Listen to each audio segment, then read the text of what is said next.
This is Community Unity Now, the D. Tycoon Show. This is Bill Morton, President of the Rogers Park Chamber of Commerce. I am Trudy Leong, Administrator of the Rogers Park Chamber of Commerce. Our very special guest is Jenny Vollen-Katz. She is the Executive Director of the John Howard Association. Welcome, Jenny. Thank you so much for having me. Well, first of all, Jenny, please tell our audience what is the mission of the John Howard Association? Sure. The mission of the John Howard Association is twofold. It is to increase transparency into the Illinois state prison system, and it is also to recognize the humanity of every human being, including those who are incarcerated in our state prisons. So we really focus on the realities of our prisons, going into the prisons to observe for ourselves what is happening inside the prisons, and bringing that information out to the public, to policymakers, to decision makers, in order for people to be aware of the realities that exist inside our prison system. There are many different advocates on behalf of people who are incarcerated. However, what is the difference for your organization and a couple of organizations similar to yours? So what makes the John Howard Association unique is that we are the only and oldest independent citizen correctional oversight group in the state of Illinois. Founded in 1901, we have been monitoring the prisons, acting as a citizen watchdog over the prisons for almost 125 years. We do that without a legislative mandate, and we do that without any government funding. We go into the prisons to observe for ourselves the realities, to report out on that, and we are one of only 3 organizations in the United States that provide oversight to our entire state prison system. The other 2 are located in New York and Pennsylvania. We consider them our sister organizations. Both of them are older than we are, but they also have more legislative authority, which we do not. So our work looks different state to state. However, we all exist for the same reason, which is the fundamental belief that people in prison matter, and should be treated with dignity and respect, and a belief that citizens should know and should care what's going on inside our most closed system, which is our prison system. I would imagine you would be watching issues such as COVID, SARS, abuse in the prison, corruption, food conditions, and lack of clean drinking water? Absolutely. All of those are things that we look at closely. COVID, so back in 2020 when the world sort of shut down, we were often quoted as saying if COVID was dangerous for everybody, it was nowhere more dangerous than inside our prison system, which is sort of the ultimate congregant living situation. And we were deeply concerned about the people inside and undertook a lot of different advocacy efforts around what it meant to be in prison during the pandemic and how things played out and how to protect people inside. But to your original question, anything that impacts people inside is something we care about. Policies, practices, how people are treated, the physical conditions of confinement, food, water, access to commissary, ability to communicate with their loved ones outside, health care, mental health care, educational programming, job skill acquisition, preparation for reentry. All of that is, and more are things that we're concerned about. I mean, people in prison have so many obstacles to overcome. They live with such deprivation and in such isolating circumstances that there are so many unique attributes to being in prison in terms of what your daily life looks like, and there's nothing about that we are not concerned about. So in the green room before the show, we were having a little discussion about state IDs and about the ones that get state IDs and the ones that don't upon reentry. Are returning citizens. Can you tell us a little bit about that and what determines who gets the assistance in getting a state ID and who does not? Sure. Just to kind of contextualize that, We learned at my organization over 12 years ago about how difficult it was for people leaving prison to get a state ID. And for those who may not be aware, a state ID is a critical piece to successful reentry. You need a state ID to apply for housing, to apply for a job, to apply for benefits. It is a piece that helps people become enfranchised citizens. So without it, we make life more difficult for people for whom life is already difficult because they are entering society with a felony conviction on their record, which can be problematic in a number of ways, many of which we're chipping away at, but many still exist. So we began advocating for everybody who leaves state custody to do so with a state ID card in hand. This has proven to be more challenging than one would anticipate, and part of it is coordinating among state agencies. Part of it is the ability to secure the underlying identification documents that are needed to get a state ID, and there are other bureaucratic hurdles that exist as well.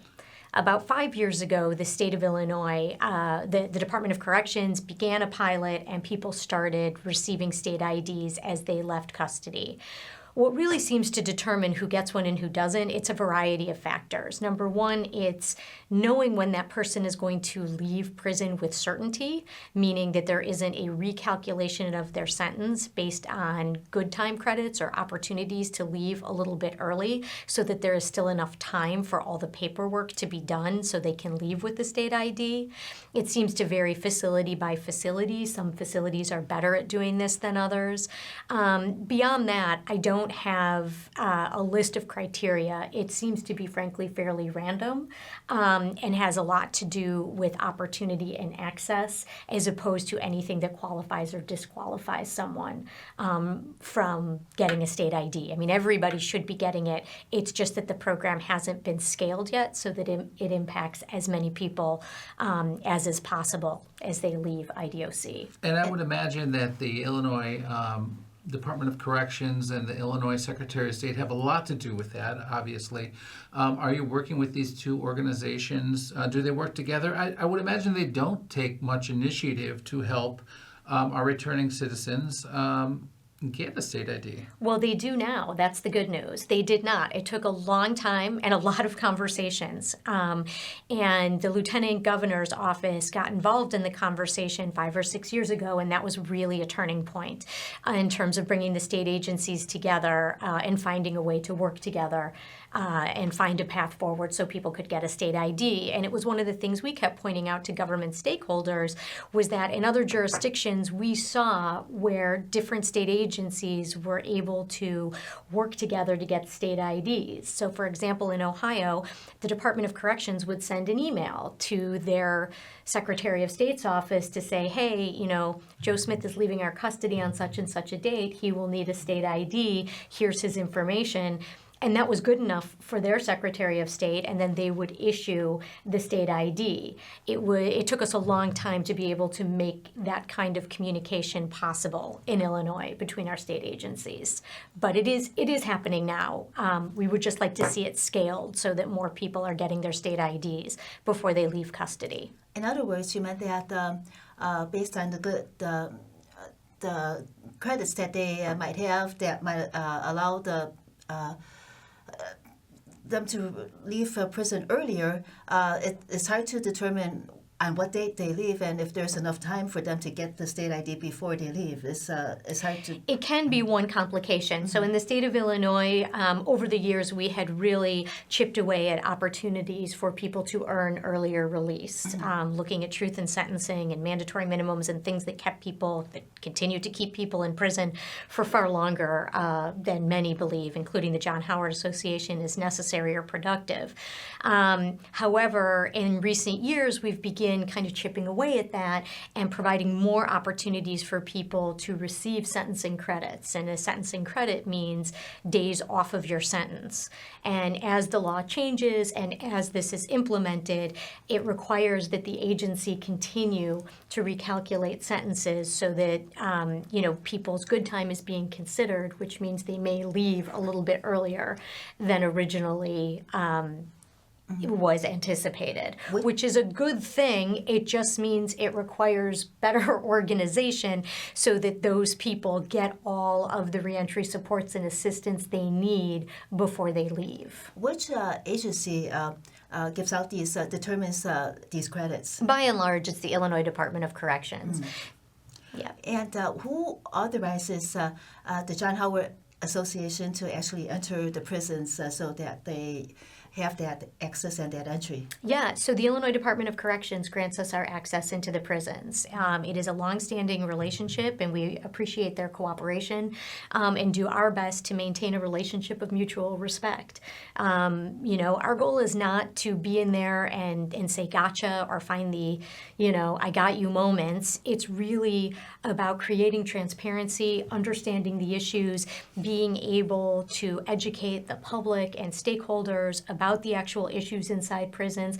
And sometimes that means we can shed light on complicated issues that the agency is frankly unable to solve on its own, or where there are resource deficits that we need to address in order for the agency to do something differently. And do you get information from the people who are incarcerated, from their families, that determine which prisons to visit? We do. We absolutely do. So we get our information in a variety of ways. First and foremost, by going into the facilities and talking to people. We also conduct surveys, which we send into the facilities ahead of time, that allow people to respond anonymously and voluntarily and share that information back with us. We also receive letters from people who are incarcerated, along with phone calls and emails from their family members and loved ones. And all of that information gives us a sense as to what's going on inside facilities and will help us flag if there is a new issue or if something has changed in a particular facility, so that we can determine, where we need to go if there is an urgent issue that requires our attention. And those surveys, how are they given out? So we have done it a variety of different ways over the years. We started doing surveys in, I think, 2016, maybe 2017. And pre-COVID, the way we did it was to mail in our surveys to the prison prior to the day of a visit. And then we would collect them when we were on the visit in person. Then during COVID, we were unable to enter prisons for a period of time. The Illinois Department of Corrections did allow us to do a contemporaneous system-wide survey. So at the time, this was, I believe, March of 2020, we sent out about 37,000 surveys, one for each person who was incarcerated in Illinois. At the time, we got almost a 50% response rate, which is phenomenal. And we were able to get a sense as to what people's biggest concerns were during that time. So you have these surveys, you're kind of doing investigations, you're speaking with people, you're figuring it out over 125 years. So who do you report to, and where is this information found? So really, we report to the public. We also, I'd like to think, report to legislators when we testify on legislative initiatives or at appropriations hearings or subject matter hearings. We report to the media by discussing these kind of issues and flagging issues for them. We have collaborated with investigative journalists over the years in ways that I think have been particularly illuminating and beneficial to longer-term policy change efforts. And all of our information is available on our website. Our hope is that people will use the information that we produce. We go into facilities and we document what we hear, what we see, what we learn, and we put that into reports. And all of those reports are publicly available. The same is true of our survey data. We analyze it and we make the analysis available to everyone via our website.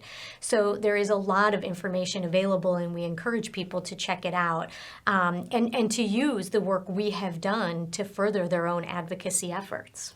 Can you give us an example or two of conditions that you have found and the work that you have done and what happened afterwards? Sure. So There are a lot of different ways in which change can happen. The most obvious are legislative changes, are laws that are simply making things in prison worse than they need to be or should be. And one effort we undertook to address that kind of situation was abolishing the $5 medical copay that people in prison had to pay to see the doctor. We heard for years how difficult this was for people, how much that money impacted them and their families. So we went to work getting that law overturned and abolished, which we were eventually successful in doing because we understood that that was preventing people from seeking care when they needed it, which meant that people would get sicker or injuries would get worse before they sought care, making things, more uncomfortable, more emergent, and frankly, more difficult for everybody. So that's one way in which we have made change, which was hearing about the issue, tracking it, collecting information about it, and then pushing for a legislative initiative in order to address that problem. Other things include physical conditions. We have spent a lot of time advocating around the decrepit and inhumane conditions in many of our state prisons, one of which is Stateville, which is currently mostly depopulated. And we have leaned heavily into a report that we urged the agency to have done, which was an independent assessment of the infrastructure of the entire state prison system. And that report, which is available on our website as well as the Illinois Department of Corrections website, done by an independent group called CGL, really offers a roadmap for the state of Illinois in terms of what facilities we can begin to close right here, right now. Facilities that require hundreds of millions of dollars due to deferred maintenance. And, the repair and replacement needs are so great as to be impossible. And there are people in these facilities right now living in these horrendous conditions. And we do not need all of these prisons. So, efforts can look like different things. It could be legislative, it could be advocacy. Sometimes we are able to achieve change through conversations with corrections administrators, pointing out something in a facility we see the day of a visit that will get addressed because we had a conversation about it. And we appreciate the opportunity to do that and the responsiveness with which the agency can at times respond. So when a prison closes and the people from the prisons are moved somewhere, do you follow them? If are they moved out of the state ever? And if they are you still able to follow them, follow their cases, follow how they're being treated and what's going on? We certainly do our best to do that. So, one thing about the organization is we do not do individual advocacy. We do not litigate. We do not represent individuals. We exist really to increase transparency and to act as an agent for system change. So when we are in facilities, we are talking to individuals and we do our best to get their issues addressed. But part of what we're doing is cataloging all of the issues, identifying which are the ones impacting the greatest number of people, and figuring out what we need to do to improve that.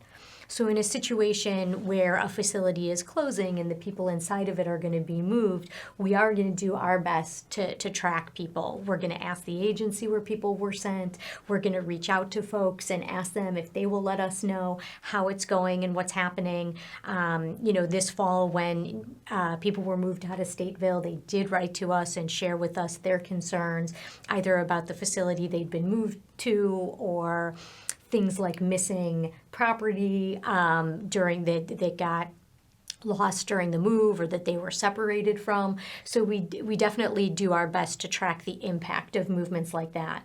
When it comes to moving people out of state, that's really a separate issue and has to do with interstate compact.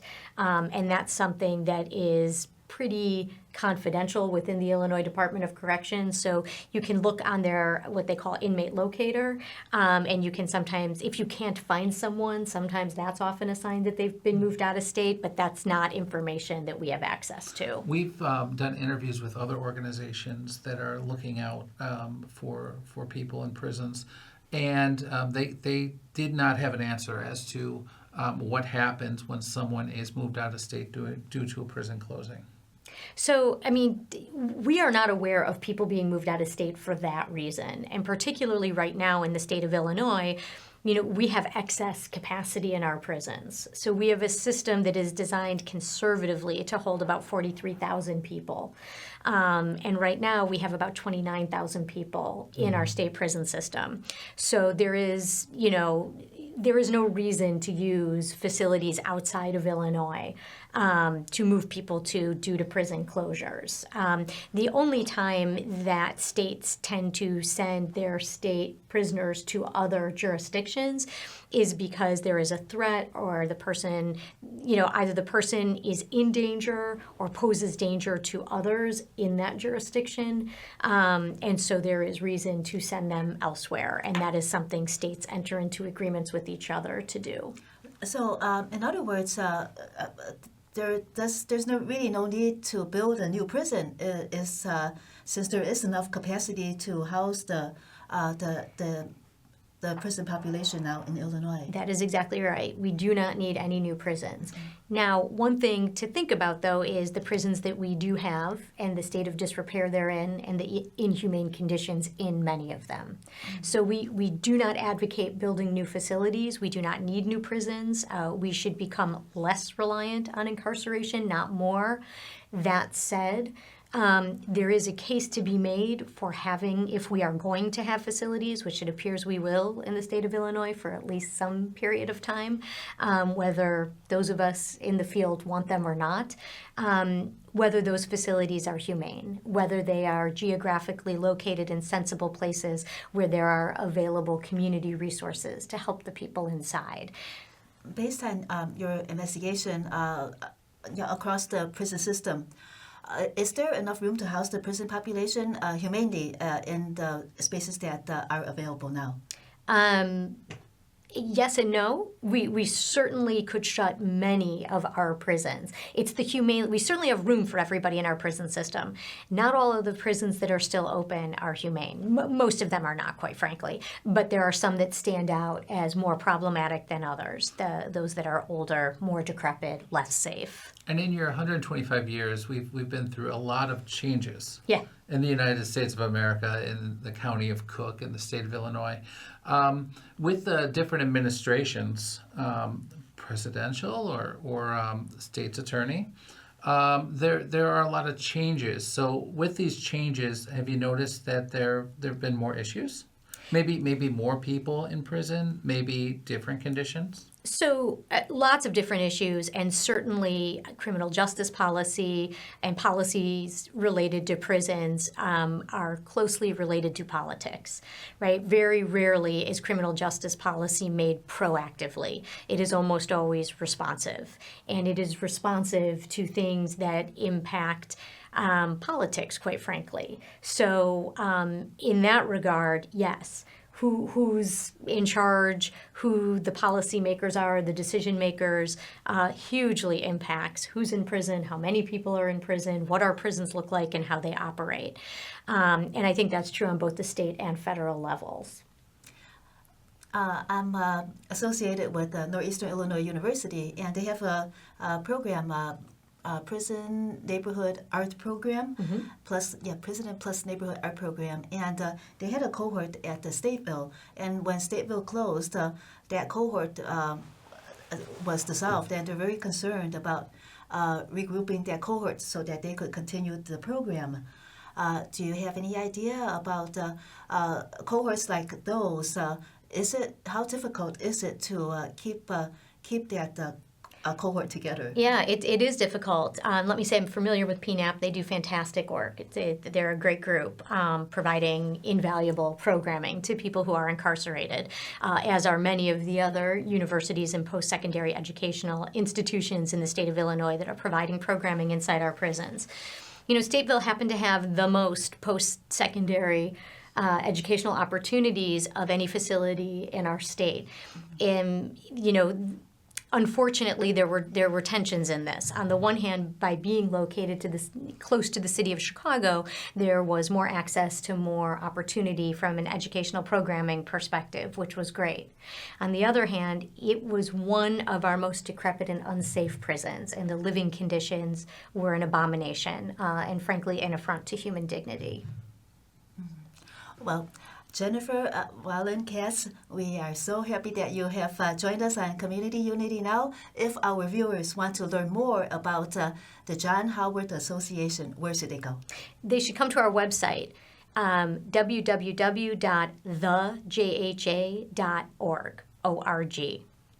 Thank you so much, Jennifer Vollen-Katz.